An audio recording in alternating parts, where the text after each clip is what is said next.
बिस्मिल्लाहिर्रहमानिर्रहीम। अस्सलाम वालेकुम दोस्तों, कैसे हैं आप सब लोग। दोस्तों, आपने डाकुओं और ठगों के बारे में तो सुना ही होगा कि जैसे एक डाकू वो होते हैं कि जो हाईवेज़ के ऊपर बसें लूट लेते हैं, या फिर ऐसे डाकू कि जो कि मोटरसाइकिल वगैरह गाड़ी वगैरह रोड क्रिमिनल्स जो होते हैं वो राह चलते लोगों को लूट लेते हैं। और दोस्तों, उसके अलावा फिर साइबर क्राइम वाले डाकू कि जो नेट के ऊपर बैठकर लोगों को लूट लेते हैं। तो दोस्तों, आज हम एक ऐसी इंटरनेशनल डकैती के बारे में ज़िक्र करेंगे कि जिसने इंडिया के ना सिर्फ अवाम बल्कि इंडिया के महकमों तक को लूट डाला। और ये सिर्फ एक शख्स ने किया है। और इंडियन आवाम को कोई 10 लाख अरब रुपए का जी नुकसान हुआ है। दोस्तों, वीडियो शुरू करने से पहले मैं अपने बारे में बता दूं कि मैं आपको बता चुका हूं फॉरेक्स ट्रेडिंग की वीडियो में कि फॉरेक्स ट्रेडिंग हराम है या हलाल है, उसकी वीडियो के अंदर, कि मैं एक कॉमर्स पर्सन हूं। तो ये है कि ट्रेडर्स तो मेरी बात बहुत जल्दी समझ जाएंगे, लेकिन बाकी लोगों के लिए भी कोशिश करूंगा कि बात को आसान रखूं ज़रा। जी दोस्तों, बात शुरू होती है एक रिपोर्ट से। जैसे कि रिपोर्ट्स आती हैं, एक पनामा पेपर की एक रिपोर्ट आती है जिसके बाद पाकिस्तान के वज़ीर आज़म को वजारत से हटा दिया जाता है, वज़ीर आज़म की सीट से वो हट जाते हैं। इस तरह एक फाइनेंशियल एनालिस्ट कंपनी है, वो एक रिपोर्ट जारी करती है। और इंडिया की जो सबसे बड़ी कंपनी है उसके बारे में ये रिपोर्ट है, अडानी ग्रुप के बारे में, कि जो कि को तकरीबन 7 से ज़ायद बड़ी कंपनियों पर एक ग्रुप है और इसके मालिक हैं गौतम अडानी। तो दोस्तों, इस रिपोर्ट के आने से पहले गौतम अडानी जो हैं ये दुनिया में तीसरे नंबर पर सबसे अमीर तरीन इंसान थे दुनिया के, लेकिन इस रिपोर्ट के आने के बाद वो काफ़ी नीचे गिर गए। तो दोस्तों, ये वही गौतम अडानी हैं कि जो कि श्रीलंका में जाकर श्रीलंका के राजा के साथ पता नहीं क्या डील करते हैं, कि ऐसी क्या डील करते हैं वो कि राजा तमाम इलेक्ट्रिक कंपनियों को बंद करके सिर्फ और सिर्फ अडानी कंपनी जो है उनकी अडानी ट्रांसमिशन को इलेक्ट्रिक का सप्लाई जो है वो करने का इख्तियार दे देते हैं। और बाकी जो चाइनीज़ कंपनियां ज़्यादातर वहाँ मौजूद थी उन सबको वापस जाना पड़ता है। और राजा की तरफ से अडानी एनर्जी को उसका इलेक्ट्रिक सप्लाई की ओर डिक्लेयर कर दी जाती है। कुछ लोगों के नज़दीक तो दोस्तों, इंडिया में असल में हुकूमत बीजेपी की नहीं है बल्कि अडानी ग्रुप की है। ये गुजरात के जो गौतम अडानी हैं, क्योंकि मोदी सरकार के सबसे बड़े जो सपोर्टर हैं वो भी यही हैं, अडानी ग्रुप ही है, ख़ास तौर पे गौतम अडानी। और फिर इनका एक स्टेट भी एक ही है, गुजरात। और ये कंपनी है तो मल्टीनेशनल, लेकिन आगाज़ इसका गुजरात ही से हुआ है। तो दोस्तों, इलेक्ट्रिक के अलावा ये गोल्ड माइनिंग और अडानी इंटरप्राइज और सोलर के अंदर भी इनका बहुत बड़ा कंट्रीब्यूशन है, और सोलर बनाने वाली कंपनी है ये। उसके अलावा फिर अडानी गैस। तो आप सोच सकते हैं कि ये इनका कितना बड़ा एक कैपिटल वैल्यू होगी, कि जो कि लाखों अरब रुपए की होगी। तो दोस्तों,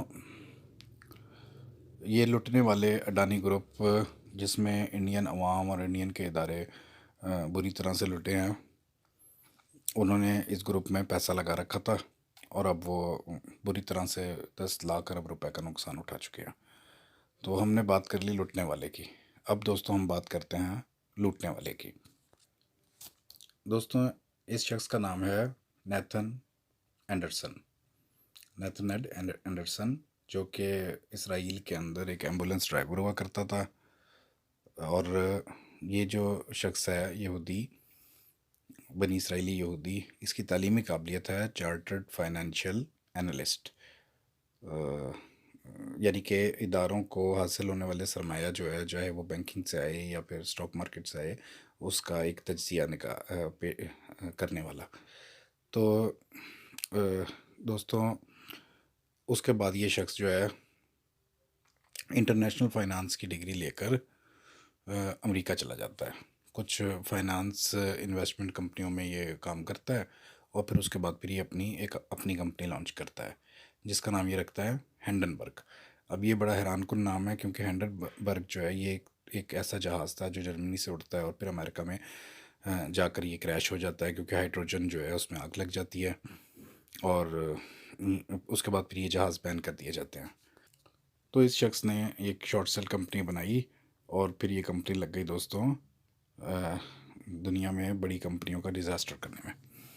और ये ख़ुद को फलाही लोग कहते हैं, यानी कि हम एक्टिविस्ट हैं, कि हम बड़ी बड़ी कंपनियों के फ्रॉड जो हैं वो दुनिया को बताते हैं, और फिर उसके बाद फिर उनको एक सज़ा भी देते हैं। और वो बड़ी हैरानकुन सज़ा है कि स्टॉक मार्केट में दोस्तों सेल करके भी, ख़ास तौर पे ऑनलाइन, तो सेल करके भी उसको पैसा कमाया जा सकता है। और कितना पैसा कमाया जा सकता है इसका अंदाज़ा आप इससे लगा सकते हैं कि ये 10 लाख का 10 लाख अरब रुपया इंडियन अवाम का इसी कंपनी के इन्वेस्टर्स के पास गया है, क्योंकि वो जानते थे कि हमारी ख़बर से इनके स्टॉक प्राइस जो है, शेयर्स का रेट गिर जाएगा, और कंपनी को शदीद तरीन घाटा होगा, और वो सारा का सारा पैसा जो है वो ऑटोमेटिकली जो है वो एंडरसन कंपनी के इन्वेस्टर्स के पास चला जाएगा। अब दोस्तों ये शॉर्ट सेल समझना इतना आसान भी नहीं है, लेकिन बहरहाल स्टॉक मार्केट में और फॉरेक्स ट्रेडिंग में शॉर्ट सेल मौजूद है। इसको अगर हम फिज़िकल लें तो इसका ये मतलब है सिंपल सा, कि मैं फ़र्ज़ करें कि मैं डॉलर्स ख़रीदने जाता हूँ, और मैं जिस शख्स से डॉलर ख़रीद रहा हूँ उससे कहता हूँ कि भाई आप ये, या फिर मैंने शेयर्स ख़रीदे हैं तो मैं उनसे कहता हूँ कि भाई ये चीज़ जो है ना जो मैंने ख़रीदी है, इसको आप अभी अपने पास रखो, और जब इसका रेट गिर जाएगा तो मैं आपको एक रेट देता हूँ कि भाई, या जिस टाइम भी मैं आपको फ़ोन करूँ आपसे कहूँ कि इसको सेल कर दो, तो आपने कर देना है, और बीच का जो मुनाफा होगा ये सारा का सारा मुझे दे देना। ये इस किस्म की कारोबार को शॉर्ट सेल इसके अंदर कहा जाता है। ख़रीद कर महंगे दामों बेच देना वो तो चले एक हर जगह पर होता है, लेकिन ये शॉर्ट सेल जो है ये एक इसमें एक अलग चीज़ नज़र आती है।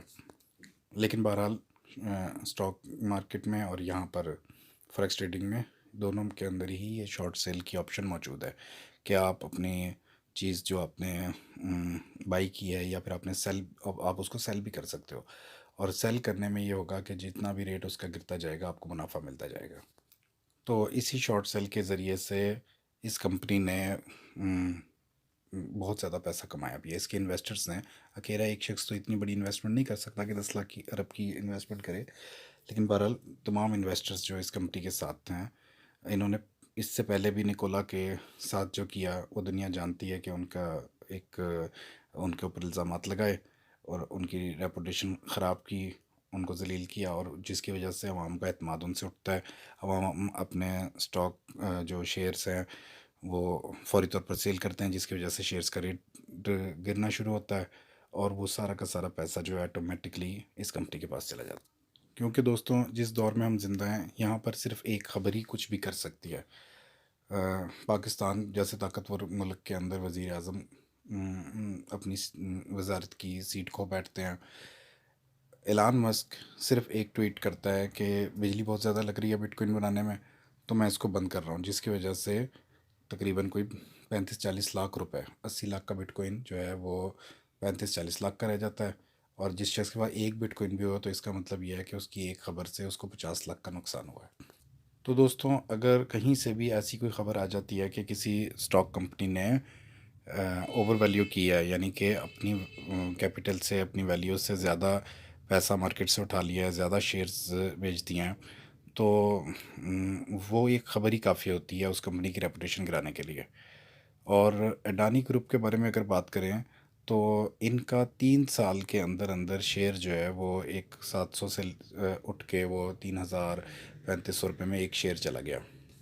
और अब इन्हीं बातों को बेस बना के इस एंडरसन कंपनी ने ये कहा कि ये फ्रॉड कंपनी है, और ये ओवर वैल्यू भी कर रही है। इस किस्म की बातें जैसे ही एकदम से ख़बर आई है, उसकी का नतीजा ये हुआ कि इंडिया के अंदर जहाँ हर दूसरा शख्स जो है वो या तो फॉरेक्स ट्रेडिंग में इन्वॉल्व है, या फिर स्टॉक मार्केट में और ऑनलाइन, यानी इसको इस बात के को भी थोड़ा सा हम जिक्र करेंगे कि ऑनलाइन ट्रेडिंग भी ब्रोकर्स के ज़रिए से होती है, और जो फिज़िकल है वो भी ब्रोकर्स के ज़रिए से हो रही होती है। अब ये जो ऑनलाइन ब्रोकर्स हैं इनकी तो जो स्टार्टिंग है वो तो एक जुए की शर्त के साथ होती है। कोई भी ऑनलाइन जो है, कभी आप अपनी ट्रेड ऑनलाइन लगा देते हो तो आप उसको कैंसिल नहीं कर सकते। फिजिकली आपके हाथ में डॉलर्स हैं, आपके हाथ में गोल्ड है, आपके हाथ में शेयर्स हैं, तो वहाँ पर आप फिर भी कुछ सेफ हो कि आपके पास बढ़िया, आप ना भी बेचो। लेकिन यहाँ पर ये होता है कि जब रेट करना शुरू होता है तो लीवरेज जो है, अब ये लीवरेज एक ख़ास लफ्ज़ है कि लीवरेज से मुराद कि आपकी कैपेसिटी, आपका पैसा कितना पड़ा है। तो जैसे ही वो ख़त्म होता है, ब्रोकर मुकम्मल तौर पे आपका अकाउंट वॉश कर देता है।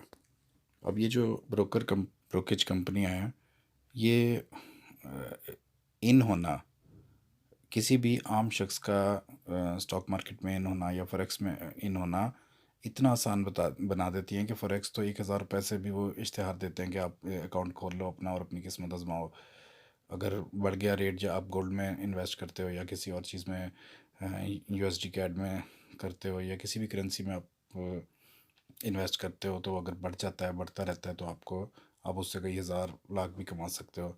लेकिन जुए की शर्त से शुरू होने वाली आपकी ट्रेड में ये होता है कि जैसे ही रेट गिरता है आप अपनी तमाम तर रकम को जो है हार जाते हो। और अब अगर हम इस किस्म के कारोबार के फ़िज़िकल की बात करें तो उसको तो हमारे उलमा जायज़ करार देते हैं, क्योंकि फ़िज़िकल आप कोई भी चीज़ ख़रीद सकते हो और फिर कोई भी चीज़ को सेल कर सकते हो। आपके हाथ में है वो चीज़, आपकी मिल्कियत है, आप उसको बेचो या फिर रखे रखो। रेट ज़्यादा गिर जाता है, आप ना बेचो, और जब उसका रेट दोबारा बढ़ता है तो क्या है कि आप उसको सेल कर लो। लेकिन इस किस्म की ट्रेड करने वालों को, इस किस्म का कारोबार करने वालों को अब इस वक्त, इस मौजूदा वक्त के अंदर ये ज़रूर सोचना लेना चाहिए कि नेथन एंडनबर्ग जैसे ठग भी अब दुनिया में मौजूद हैं, और ऐसी कंपनियां मौजूद हैं जिनको अमेरिका सपोर्ट करता है और अमेरिका में उसको लाइसेंस भी मिलते हैं। तो दोस्तों, गुर्बत के मारे बेचारे इंडियन अवाम के लिए हम अफसोस ही कर सकते हैं कि जिन्होंने अपने, मैं लालच कह सकता हूँ इसको, कि लालच की वजह से इसको एक आसान ज़रिया पैसा कमाने का समझा, और अब वो अक्सरियत जो है वो लुट चुकी है। कई लोग तो अपना सब कुछ ही गंवा बैठे हैं, जिन्होंने अपना पैसा शेयर्स की सूरत में रखा था, तो इतना शेयर गिरने के बाद तो अब बेचारों के पास कुछ भी नहीं बचा होगा। और साथ ही मैं अल्लाह ताला का बड़ा शुक्र अदा करता हूँ कि पाकिस्तानियों को अल्लाह पाक ने ऐसी चीज़ों से फ़िलहाल जो है किसी हद तक हम लोग बचे हुए हैं। लेकिन दोस्तों, कुछ दिन पहले मैंने ख़बरों में सुना कि पाकिस्तानियों के इतने हज़ार अरब रुपए जो हैं सिर्फ़ और सिर्फ एक बिटकॉइन में लगे हुए हैं।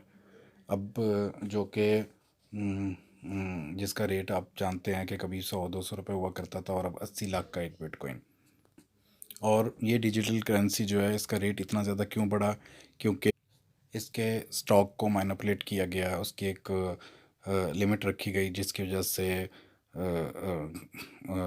से इन्वेस्टर्स ने इसको ख़रीदना शुरू किया, और डिमांड एंड सप्लाई की वजह से उसका रेट बढ़ता गया, और सट्टेबाजों ने उसका इतना रेट बढ़ा दिया कि वो 80 लाख की मालियत का एक बिटकॉइन चला गया। तो दोस्तों, ये मैंने सिर्फ एक आइटम बताई है, इसके अलावा ब्रोकेज कंपनीज पाकिस्तान में काम कर रही हैं, और ऑनलाइन भी हैं, और वैसे ब्रोकर्स भी, स्टॉक मार्केट के ब्रोकर्स भी हर जगह अब इस टाइम। पहले तो सिर्फ मेन स्टॉक मार्केट में लोग जाकर काम किया करते थे, लेकिन अब ये ऑनलाइन की वजह से ये हुआ है।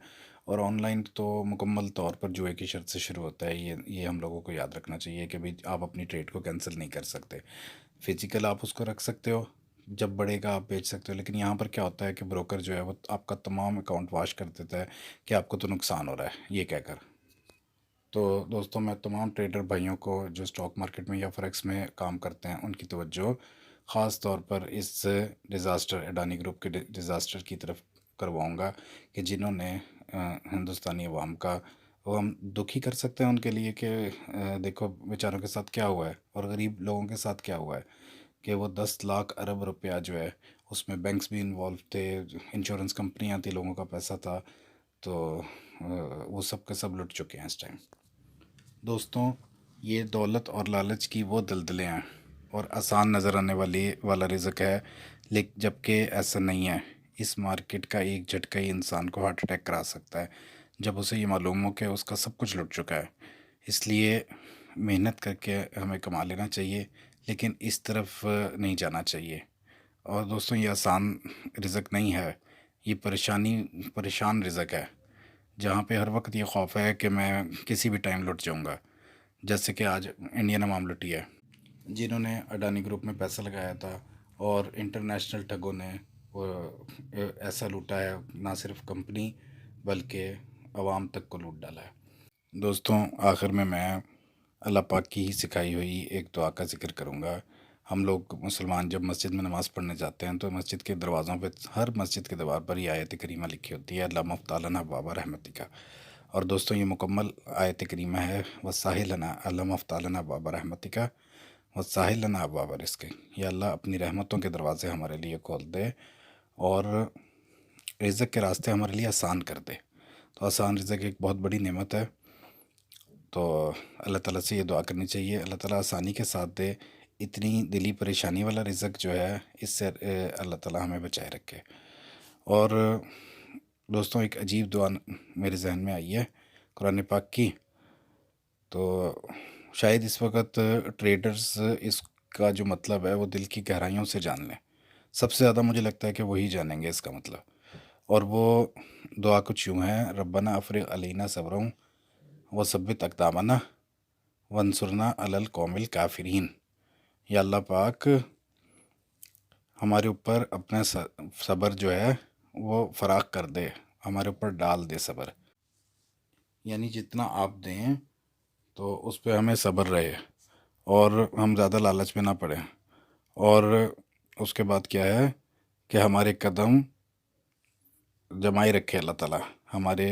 अब किस चीज़ पे जमाए रखे अल्लाह ताला? हमारे दीन के ऊपर हमें कायम रखे, अपने अपनी ज़ात के ईमान की तरफ हमें कायम रखे कि जो कुछ भी करना है अल्लाह पाक ने ही करना है हमारे लिए। तो वसब्बित अक़दामना, कदम जमाए रखे अल्लाह ताला हमारे, वंसुरना अलल कौमिल काफ़िरीन। और फिर अल्लाह पाक काफिर कौम के ऊपर हमें नुसरत अता फरमाए। यानी कि काफिरों के तरीक़ों से और इस किस्म के ठगों से अल्लाह पाक हमें बचाए रखे। और आजकल के दौर के हिसाब से ये काफिरों के तर्ज़ तिजारत और ये चमक इस सब से की तरफ हमारी नज़र मत जाए। हमें अल्लाह ताला नुसरत अता फरमाए, अपने फ़ज़ल से अता फरमाता रहे अल्लाह ताला। वाखिर दवाना अनिल हम्दुलिल्लाहि रब्बिल आलमीन।